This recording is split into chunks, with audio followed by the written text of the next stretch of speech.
जब किसी इंसान को कोई भी व्यक्ति नहीं मिलता, कोई भी साथ देने वाला नहीं मिलता, बहुत बड़े संकट में घिरा होगा, बहुत परेशानियों में होगा, उस समय वो व्यक्ति कन्या राशि वाले के पास आके ही सलाह लेगा, कन्या राशि वाले की ही मदद लेगा और कन्या राशि वाले के कंधे पे पैर रखकर ऊपर चढ़ेगा और बाद में कन्या राशि वाले को ही लात मारकर किक आउट कर देगा। ऐसी कन्या राशि होती है। सबको संभालते संभालते, सबको लेकर अपने साथ चलते चलते खुद कोने में बैठ जाती है, खुद नुकसान उठाती है। और यही कारण है कि कन्या राशि के जातक, वो स्त्री हो या पुरुष, जीवन में एक नहीं, दो नहीं, चार नहीं, 100 बार धोखे पे धोखा खाते हैं, फिर भी अपनी गलतियों को नहीं सुधारते। बहुत हुनरबाज होते हैं, जबरदस्त प्रतिभा होती है और जबरदस्त लोग होते हैं, लेकिन कमियां इतनी होती हैं कि वो जीवन में ऊपर जाके बार बार नीचे फट से गिरना, फिर ऊपर जाके फिर फट से नीचे गिरना चालू ही रहता है जीवन में, और यह सुधार नहीं होता। क्यों? उसके कई महत्वपूर्ण कारण हैं। कई ग्रहों का प्रभाव ऐसा है कि कन्या राशि वाले अपनी आदत को नहीं सुधार पाते, और अगर सुधार ले तो इनसे ज़्यादा प्रभावशाली, इनसे ज़्यादा प्रतिभावान और इनसे ज़्यादा विद्वान दूसरी कोई राशि नहीं होती। इतने जबरदस्त होते हैं कन्या राशि के, स्त्री हो या पुरुष।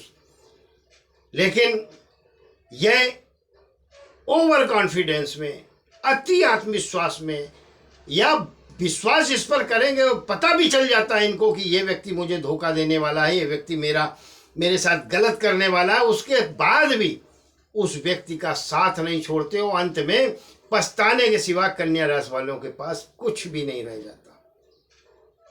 केयरफुल इतने होते हैं कि घर परिवार में अगर एक व्यक्ति कोई कन्या राशि का आपका है, तो रात में आप तो आराम से सो रहे होंगे, लेकिन कन्या राशि का जातक उठेगा, सिलेंडर चेक करेगा, कहीं सिलेंडर तो नहीं खुला रह गया। घर से बाहर निकलेगा, रास्ते में जा रहा हो, दिमाग में आ जाएगा कि यार घर का पंखा तो नहीं चालू छोड़ा है। फिर आधे रास्ते से घर तक आएगा, ताला खोलेगा, देखेगा पंखा चालू है कि बंद है। बंद होगा तो समाधान हो जाता है, लॉक बंद करेगा। ऐसे केयरफुली होते हैं। अब बताओ, इतनी केयर करने वाला इंसान किसी को मिल जाए तो जीवन सुधर जाए उस व्यक्ति का। लेकिन कन्या राशि वाले को तभी लोग याद करते हैं, जैसे अंधेरा होने पर मोमबत्ती को याद करते हैं प्रकाश करने के लिए, वैसे ही तभी याद करते हैं। कन्या राशि वो फटा नोट है जो हर जगह चल जाता है। साला इतनी वैल्यू होती है कन्या राशि की, लेकिन खुद अपनी ये वैल्यू खराब कर लेते हैं, खुद अपनी वैल्यू गिरा लेते हैं, क्योंकि ये अपनी प्रतिभा को, अपनी ताकत को, अपनी शक्ति को समझ नहीं पाते। तो आज इस वीडियो में बताएंगे नया साल कन्या राशि वालों के लिए कैसा रहने वाला है। 23 गया, जाने दो, 24 को देखो। नए साल में क्या गलतियां ना करें, यह इस वीडियो में बताएंगे। पूरी वीडियो जरूर देखें। 2024 आपके लिए जबरदस्त फायदा लेकर आया है, और नहीं देखेंगे पूरी वीडियो तो आपकी मर्जी, आप अपने स्वभाव को नहीं बदल सकते, एक अलग की बात है। साथियों, कन्या राशि की जो वर्ष भर की कुंडली है, उसमें सबसे पहले बात करेंगे गुरु की। क्योंकि वर्ष की जो शुरुआत है वो बहुत अच्छी तो नहीं बोलेंगे, लेकिन हाँ, अगर गलतियां नहीं करेंगे तो नया साल भी आपको इतना कुछ देकर जाएगा, इतना कुछ देकर जाएगा कि आप संभाल नहीं पाओगे। कुछ चीज़ों का केवल ध्यान रखें, संभाल नहीं पाओगे, इसमें कोई संदेह नहीं। अष्टम भाव में गुरु विराजमान है शुरुआत में, लेकिन यही गुरु जब आपके 1 मई को नवम भाव में आएंगे, वृषभ राशि में आएंगे, एक गुरु दूसरे गुरु से मिलने जाएंगे, क्योंकि वृषभ राशि का स्वामी शुक्र है, और शुक्राचार्य गुरुदेव, राक्षसों के गुरुदेव। अब आपको यहां पर संगत तैयार करनी है। 1 मई आपके लिए सुनहरा अध्याय, सुनहरा मौका। जो आपके हाथ में 2012, 13, 10 राजाओं जैसी जिंदगी जी रहे थे, वो ही काल, वो ही समय आ गया है। गलतियां पे गलतियां दोहराना बंद करें, निश्चित रूप से लाभ होगा 2024 में। गुरु जब 1 मई को आपकी नवम भाव पे बैठेंगे तो नवम भाव में बैठकर बहुत बड़ा लाभ देंगे। लेकिन 1 मई तक क्या होगा ये भी आपको पहले बता दें। गुरु अभी अष्टम भाव में बैठे हैं और 5वीं दृष्टि से 12वें भाव को देख रहे हैं।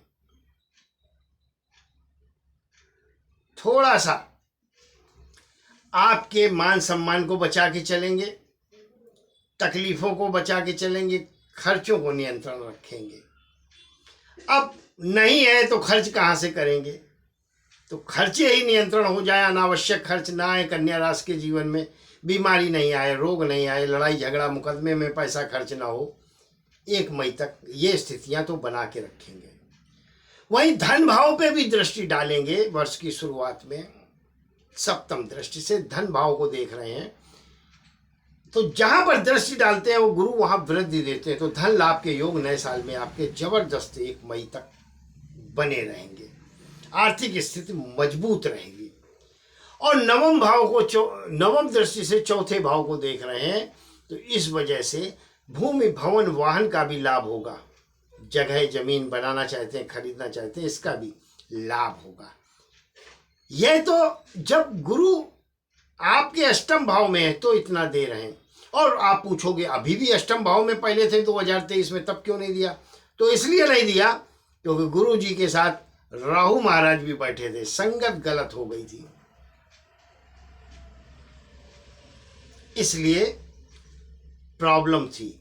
नए साल में चूंकि जब गुरु बैठेंगे 1 मई से नवम भाव में, तो 5वीं दृष्टि प्रथम भाव पर डालेंगे। आहा, व्यक्तित्व में विकास होगा। लोग आपको महत्व देंगे जो अभी नहीं देते। लोग आपकी बातों को सुनना पसंद करेंगे जो अभी नहीं करते। यह स्थितियां बदलेंगी। और 7वीं दृष्टि से परिवार, घर, कुटुंब के भाव को देख रहे हैं। घर में जो उपेक्षा है समाप्त होगी। आपका घर में पावर बढ़ेगा, महत्वता बढ़ेगी। कब? 1 मई के बाद। यह और पूरे वर्ष भर तक 2024 के नवम दृष्टि से 5म भाव को देख रहे हैं। सारा जो भी शुभ प्रभाव है वो आपको गुरु देंगे। जैसा सोचेंगे वो चीजें आपको गुरु देंगे। कहने का तात्पर्य ये, आज से 10-12 साल पहले जो आपकी एक प्रोग्रेस, बोलते हैं ना हर व्यक्ति के जीवन में 3 गोल्डन पीरियड आते हैं, तो यह आपका आखिरी गोल्डन पीरियड है। संभाल लो या जाने दो। अब सावधानी बताते हैं क्या करनी है। सबसे पहले शनि आपके 6वें भाव में बैठा है। और 6वें भाव में बैठना वैसे शनि का बहुत अच्छा माना जाता है, इसमें कोई संदेह नहीं। क्योंकि पाप ग्रह अगर पाप स्थान पर बैठे हो और स्वयं की राशि में बैठे हैं 2024 में, तो लाभ की स्थितियां ही देंगे। रोग ऋण शत्रुओं का नाश करेंगे। शनि देव आप पर बहुत प्रसन्न है, मेहरबान है। कन्या राशि के जात को 3री दशा अष्टम भाव को देख रहे हैं। जो विदेशों से जुड़े हुए हैं, व्यापार जिनका बाहर से है, यात्राओं से जो व्यापार करते हैं, उन्हें भी बहुत अच्छा लाभ देंगे। 7वीं दृष्टि से 12वें भाव को देख रहे हैं। शनि वास्तव में मेहरबान है, इसका मतलब आप पर 7वीं दृष्टि से 12वें भाव को देख रहे हैं। खर्चों पर नियंत्रण करेंगे। अनावश्यक जो खर्च बढ़े हैं वो आपके समाप्त होंगे नए साल में। और 10वीं दृष्टि से 3रे भाव को देख रहे हैं। घर परिवार में एक कोई व्यक्ति ऐसा है, कुटुंब में ऐसा है जो आप को प्रॉब्लम क्रिएट कर रहा है।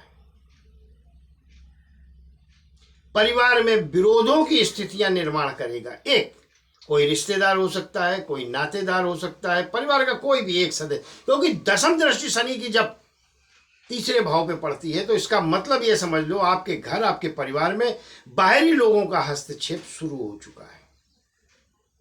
इससे सावधान रहें। वहीं अब बात करेंगे राहु की। राहु आपके 7म भाव में बैठे हैं, इसलिए पार्टनरशिप में अगर काम कर रहे हैं तो बिल्कुल बंद कर दें। नुकसान हो सकता है,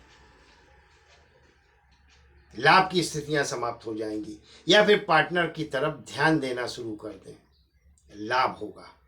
वही सातवीं दृष्टि से पहले भाव को देख रहे हैं, कंफ्यूजन बार बार पैदा करेंगे, लेकिन अपने कॉन्फिडेंस को गिराना नहीं है आपको। सिर में दर्द का प्रॉब्लम कभी कभी हो सकता है, लेकिन परेशान नहीं होना है। हाँ, आपको बीच में शौक बढ़ जाएगा फोटोग्राफी का, चित्रकारी का, या कुछ ऐसा छोटी छोटी यात्राओं करने का, ऐसा आपके अंदर मन में शौक पूरा हो, मतलब बनने लगेगा। अब केतु की बात करते हैं, केतु प्रथम भाव में बैठे हैं। ऐसे में आपकी भावनाएं जो है धार्मिक होती हैं, तो 2024 में धर्म कर्म में आपका लगाव बढ़ेगा, पूजा पाठ में लगाव बढ़ेगा, आपकी दान देने की प्रवृत्ति जो है वो बढ़ेगी।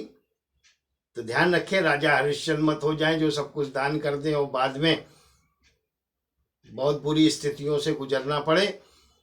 दान का क्या तरीका है, किसको देना चाहिए, इसके बारे में वीडियो भी हमारे चैनल पर बहुत सी पड़ी हैं, आप जाके देख सकते हैं। तो केतु जो है आपको इमोशनल बनाने का प्रयास करेगा, थोड़ा सा सावधान रहने की आवश्यकता होगी। और इस इमोशनल में आप ब्लैकमेल भी हो सकते हैं, ये भी सावधानी बहुत बनाकर रखनी पड़ेगी। अगर ये सारी सावधानियां 2024 में बनाकर चलेंगे तो कन्या राशि के जातकों, इस वीडियो को देखने के बाद, सुनने के बाद, मैं अंत में यह आपको बताना चाहता हूं कि आपको कामयाब होने से कोई भी नहीं रोक सकता, कोई भी नहीं, क्योंकि आप में हौसला बहुत है, हिम्मत बहुत है, ताकत बहुत है और हुनर बहुत है। कोई भी ऐसा क्षेत्र नहीं जिसकी आपको नॉलेज ना हो। तो अपने हुनर का, अपनी नॉलेज का, अपने व्यक्तित्व का, अपनी प्रतिभा का कुछ अच्छा कार्य करें, लाभ लें। वीडियो पसंद आई हो तो शेयर जरूर करें, चैनल को सब्सक्राइब जरूर करें, उपाय बता रहे हैं उसको भी करें। भगवान श्री गणेश, माता दुर्गा की पूजा करें, अर्चना करें बुधवार के दिन। साथ ही साथ जो है 4 मुखी रुद्राक्ष पुरुष धारण करें, पांचू रत्न है वो भी धारण कर सकते हैं। हरे वस्त्रों का बुधवार के दिन दान करें और बाकी के दिन हरे वस्त्र धारण कर सकते हैं, लाभ होगा। रुमाल रखें, कुछ ना कुछ ऐसा करें। बुधवार को छोड़ के बाकी सभी दिन हरे वस्त्र धारण कर सकते हैं अपने माँ। पांचू रत्न जरूर पहने, लाभ होगा। अगर आप राशि रत्न रुद्राक्ष संबंधी जानकारी प्राप्त करना चाहते हैं, रत्नों को प्राप्त करना चाहते हैं, तो भी आप मुझसे संपर्क कर सकते हैं, कॉल कर सकते हैं। कुंडली का विवेचन कराना चाहते हैं तो भी कोशिश करूंगा कि आपको अच्छा बताकर कुछ अच्छा कर सकूं। कैसे बता जाता हूं, क्यों बता जाता हूं, कौन मुख से वाणी निकालता है, वो ईश्वर की देन है। ग्रह तो अपनी चाल चलते रहते हैं, लेकिन कोशिश करता हूं कि जो कुछ भी बोलूं वो आपको यथार्थ लगना चाहिए। आपको लगना चाहिए कि नहीं, ये ग्रहों का प्रभाव और असर वास्तव में जीवन में हमें सफलता भी प्रदान करा सकता है और होता भी है। ईश्वर पर विश्वास रखें, पॉजिटिव बने रहें, तो किसी राशि रत्न की आवश्यकता नहीं होती। ये कहना बहुत साधारण सी बात है, लेकिन जो लोग ग्रहों के भोग को भोगते हैं उनसे कभी जाकर पूछो, और उनको फिर लाभ भी हुआ है उनसे जाकर पूछो। वो मानते हैं, वो जानते हैं ग्रहों की पीड़ा क्या होती है, क्या क्या यातनाएं भोगनी पड़ती हैं, और रत्नों का प्रभाव क्या होता है, जिन्होंने इसे आजमाया है। तो आप भी बताए गए उपाय और रत्न रुद्राक्षों को धारण करें, लाभ होगा, इसमें कोई संदेह नहीं। वीडियो पसंद आई हो तो शेयर जरूर करें, चैनल को सब्सक्राइब जरूर करें। बहुत बहुत आभार, बहुत बहुत धन्यवाद।